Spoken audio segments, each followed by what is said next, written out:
Have you ever felt like God was silent or wondered if he was still moving in a situation that felt so impossible to you? When was the last time that you willingly took yourself down a rabbit hole of disappointment?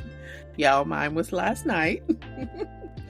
Maybe you started off thinking about the one thing that didn't seem to be working in your life, and before you knew it, you're thinking your life is like an entire hot mess. This is a mind trick of the enemy, y'all, to keep you dwelling on your current difficulties. But listen, trouble don't last always. The psalmist says in Psalm 77:11 through 12, I will remember the works of the Lord. Surely I remember your wonders of old. I will also meditate on your work and talk of your deeds. Trouble don't last always because God is faithful and he's always working it out for his purpose, which is to give you a future and a hope and bring you no harm. You remember Jeremiah 29:11, right? This scripture reminds us that the way out is actually taking a step back. It's the only time that dwelling on the past actually makes sense. When you feel discouraged, remember what God has already done for you. Celebrate every time God showed up and showed out.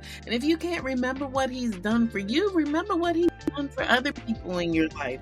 When you make a choice to meditate on the Word of God and reflect on God's answered prayers, doors he's opened for you, healing that he's giving to you, and the moments of peace he brought into your life, you begin to fuel your mind with faith instead of allowing the enemy to use your mind as a weapon. Remember, if God did it once, he can do it again.